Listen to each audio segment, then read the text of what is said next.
उड़ीसा और बिहार, झारखंड, रांची में वहाँ पर 150 रुपये किलो हो गया टमाटर। तो सोचो बड़े बड़े शहर में क्या हाल हो रहा होगा। तो मेरे को बताना ये है, क्योंकि सभी लोग खेती बाड़ी वाले लोग हैं, तो खेती बाड़ी वाले लोग हैं तो चूँकि मैं इस पर काम भी करते रहता हूँ, मेरा वीडियो वगैरह देखते हो ना, खेती बाड़ी वगैरह करते हैं तो टमाटर वगैरह लगाए हुए थे, तो वहाँ की मैं बहुत सारी बातें में बताया हुआ था कैसे फसल लगानी चाहिए। ठीक है, तो करंट अफेयर में ये बातें चल रही है और हमारे भाई बंधु कई लोग इस पर काम भी कर रहे हैं। तो बहुत सारे अपडेट जो मुझे मिली हुई है, तो उसी अपडेट के आधार पर कुछ बातें मैं बता रहा हूँ। तो उसका मेन जो रीज़न है कि टमाटर का वर्तमान में रेट जो है इतना ज़्यादा बढ़ गया है, उसका क्या कारण है। तो मेरा कहना ये है कि इस बार की जो गर्मी था बहुत ज़्यादा था। तो जैसे कि अप्रैल मई जून में जो हम लोग गर्मी झेले हुए हैं, तो पर डे का जो दिन का जो टेम्परेचर था वो लगभग 45 डिग्री सेल्सियस से पार जा रहा था। ठीक है, टमाटर का जो फसल था ना बहुत ज़्यादा खराब हो गया था। यहाँ पर हुआ ये था कि अक्टूबर से लेकर नवंबर, दिसंबर, जनवरी, फरवरी तक जो है जो किसान टमाटर की फसल लगाए हुए थे, तो उनका रेट जो है इस बार की स्थिति में बता रहा, उस किसान को जो रेट मिल रहा था कि थोक जब बेच रहे थे तो 2 रुपये से 7 रुपये किलो जो है वो थोक वो बेच रहे थे, और जो है कस्टमर को मिल रहा था 10 रुपये 20 रुपये किलो वो मिल रहा था। नुकसान हो रहा था ना। yes, तो ये लगातार फरवरी तक चला हुआ था। अब जो है तो उसी समय अधिकांश जो किसान हैं, जो हमारे भाई बंधु हैं, कुछ लोग वे लोग दिमाग के लगाए हुए थे कि यदि इसी प्रकार स्थिति बनी रहेगी तो टमाटर का फसल लगाने की क्या जरूरत है। ठीक है, मतलब 90% जो किसान हैं ये इसी प्रकार की कॉन्सेप्ट बना करके चले थे, और टमाटर का जो फसल लगाते हैं तो फसल लगाने में लगाकर गिरावट करती है। ठीक है, तो अभी की स्थिति ये है कि एमपी में वहाँ क्लाइमेट थोड़ा ठीक ठाक रहा और वहाँ के जो किसान हैं टमाटर का फसल में ज़्यादा लगाए हुए थे, इसलिए अभी वहाँ की जो स्थिति है 60-80 रुपये किलो वहाँ पर टमाटर चल रहा है। एमपी की मैं बात बता रहा हूँ। अब रही बात की उड़ीसा, बिहार और रांची में अभी करंट अपडेट है कि 160 से लेके 200 रुपये किलो प्रति किलो जो है वहाँ पर टमाटर का रेट है। अब मैं यही बात बता रहा था कि हमारे जो छत्तीसगढ़ के जसपुर के जो मुरई नाम का जो जगह है वहाँ पर टमाटर का उत्पादन सबसे ज़्यादा होता है, लेकिन अभी वहाँ पर उत्पादन डाउन हो गया है, जिसकी वजह से जसपुर का जो टमाटर उत्पादन की जो दर है वो कम हो गया है और 8वां स्थान तक पहुँच गया है। एग्रीकल्चर की फील्ड में रिवोल्यूशन लाने के लिए, फिर उत्पादन बढ़ाने के लिए हम लोग को टेक्निकल खेती करने की जरूरत है। टेक्निकल खेती करने का मतलब ये होता है पॉली हाउस है, ये इसको बोलते हैं पॉली हाउस बोलते हैं।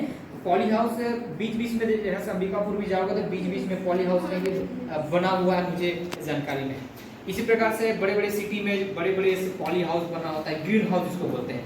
अब ग्रीन हाउस में क्या करता है कि इस प्रकार से ग्रीन हाउस से प्लास्टिक का इस प्रकार से घर है और चारों ओर का बड़े बड़े क्षेत्र में इस प्रकार से कई स्क्वायर फीट में से पॉली हाउस बना के रखते हैं। और इस पॉली हाउस में क्या करते हैं, यहाँ पर करते क्या है, यदि क्लाइमेट चेंज हो रहा है, टेम्परेचर बहुत ज़्यादा बढ़ जा रहा है, तो हम लोग को फसल लगाना है, तो वहाँ पर क्या करेंगे कि पॉली हाउस के अंदर में वहाँ फसल को वृद्धि कराते हैं, तो वहाँ पर टेम्परेचर हम लोग अपने हिसाब से मेंटेन कर सकते हैं। पॉली हाउस में यदि फसल अभी मान लो कि टमाटर आ रही है, तो वो जो कहाँ है, बेंगलोर वाला है। बेंगलोर में जो कई ऐसे मैं जान रहा हूँ स्टूडेंट लोग जो कि मल्टीनेशनल कंपनी जहाँ पर 30 लाख 40 लाख पैकेज होता है, ऐसे भी लड़के लोग हैं जो 30 लाख 40 लाख की जो पैकेज को छोड़ करके इस प्रकार से पॉली हाउस में वो जो है कि यहाँ पर एग्रीकल्चर करते हैं। ठीक है, तो बड़े बड़े क्षेत्र में इस प्रकार से पॉली हाउस होता है और क्लाइमेट चेंज हो रहा है, कोई दिक्कत नहीं है, लेकिन पॉली हाउस में टेम्परेचर को मेंटेन करके रखते हैं। मतलब कि जो टेम्परेचर चाहिए वही टेम्परेचर जो है उस पॉली हाउस में प्रोवाइड करा देते हैं। पीएच मेंटेन कर लेते हैं, ह्यूमिडिटी को मेंटेन कर लेते हैं, और जो भी स्प्रे चाहिए वहाँ पर कीटनाशक की स्प्रे चाहिए, समय समय पर जो स्प्रे चाहिए प्रॉपर स्प्रे दिया जाता है। और जो भी फर्टिलाइजर है, मेडिसिन है, जितने प्रकार की स्प्रे है, सब कुछ उस पॉली हाउस में उसका पूरा सेटअप रहता है। मल्चिंग रहेगा और मल्चिंग के साथ जो है ड्रिप पद्धति रहेगा, पूरा व्यवस्था रहता है। ठीक है, तो वहाँ पर करके जो है कि वो जो करोड़ रुपए भी जो है कमा रहे हैं, मेरा ये बोलना था। तो अभी जो आ रही है बाहर से जो टमाटो आ रही है, तो उसी पॉली हाउस की वजह से जो है अभी टमाटर जो है बड़े बड़े शहर में आ रही है। तो मेरा ये बोलना है, तो अभी क्या करना चाहिए कि रेट भी बढ़ गया है, तो जो भी किसान बंधु हैं ये अभी अगस्त से लेके तत्काल जो है अगस्त सितंबर तक इसको जो है अधिक से अधिक पौधा रोपे, ज़्यादा पौधा लगाएं, तब जाके जो है रेट कम होगा। ठीक है, और दूसरी बात क्या है कि नेक्स्ट ईयर के लिए हम लोग को सावधानी इसमें बरतनी चाहिए। नेक्स्ट ईयर क्या है कि मेरे भाई से मैं बात किया तो क्या करना चाहिए, जो कि अभी काम कर रहा है, ठीक है, पढ़ाई भी कर रहा है साथ में, हमारे भाई है जो पढ़ाई भी कर रहा है, और पढ़ाई करने के साथ रायपुर में शुभम नर्सरी है, वहाँ पर सीधे ये इस पौधे को बनाया जाता है, ग्राफ्टेड पौधा बनाया जाता है, विशेष रूप से पौधा बनाया जाता है, इसमें बहुत हाईली रेजिस्टेंस प्लांट बनाया जाता है। और जो है नॉर्मल किसान क्या करते हैं कि बीज भंडार गए और बीज भंडार से जो है कोई सभी बीज खरीद लिए, थोड़ा सा गाछी बना दिए और तुरंत रोप दिए। भाई उसमें क्या है, चीज़ें जो है कि रेजिस्टेंस में थोड़ा सा उसकी जो रेजिस्टेंस है, इन्वायरमेंट के प्रति जो रेजिस्टेंस है थोड़ा सा कम हो जाता है। तो करना क्या है कि जो भी किसान है या फिर तुम्हारे इसमें से अधिकांश लोग जो है ये काम करते हैं, मुझे ऑलरेडी मुझे जानकारी में है। तो बताना ये है कि जैसे मार्च आ रहा है, मार्च अप्रैल में जो है बहुत सारे फसल लगा लें, कई एकड़ में फसल लगा लें, अल्टरनेट कर करके थोड़ा सा कुछ दिनों का गैप करके, तब जाके अगले साल भी इस समस्या का निदान वहाँ पर हो पाएगा। ठीक है, तो हम लोग को ये बात ध्यान रखनी है कि अगले बार जो है ध्यान रखना है कि मार्च और अप्रैल में ज़्यादा फसल वहाँ पर लगानी है। अब क्या करना है कि अभी जो है संभावना क्या बताया जा रहा है, जिस प्रकार से मुझे जानकारी मिली कि जुलाई से लेकर सितंबर तक 800 रुपये से 900 रुपये प्रति कैरेट होता है, एक कैरेट आता है, उस कैरेट में और इतना रेट वहाँ पर रहेगा।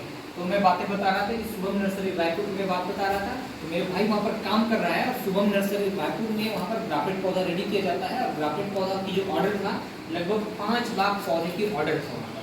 ठीक है, 5 लाख पौधे की ऑर्डर था, और 5 लाख पौधे की ऑर्डर में टेम्परेचर बहुत अत्यधिक था, ज़्यादा मात्रा में था, जिसकी वजह से 2 लाख पौधे प्रिपेयर कर पाए थे, बना पाए थे, और 2 लाख पौधे रेडी कर पाए थे। और 2 लाख पौधे में से लगभग 60% जो है पूरे झारखंड में पौधे को भेजा गया, बाकी बात उत्तर प्रदेश से, बिहार, छत्तीसगढ़, MP कुछ इस प्रकार से पौधे भेजा गया।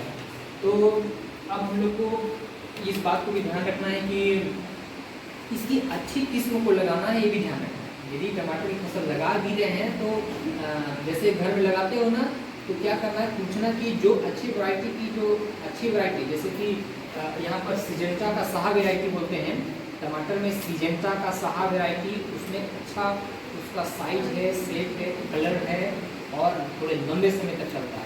ये सब चीज़ें जो है जेनेटिक मॉडिफिकेशन से बनता है। ये 12वीं में हम लोग सारा चीज़ पढ़ेंगे कि जेनेटिक मॉडिफिकेशन क्या होता है, इसी क्लास में हम लोग पढ़ेंगे। ठीक है, तो सारे चीज़ मैं बताने वाला हूँ।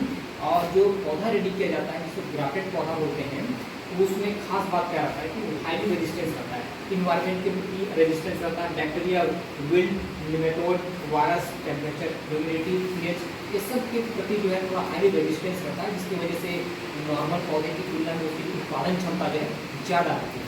ठीक है, तो ये एक संक्षिप्त बातें थी जो कि वर्तमान में कुछ समस्याएं चल रही है, उस समस्या पर आधारित जो बातें मैंने बताया। इससे रिलेटेड किसी कोई समस्या है तो पूछ सकते हैं, कुछ एकाध जो भी प्रश्न है पूछो।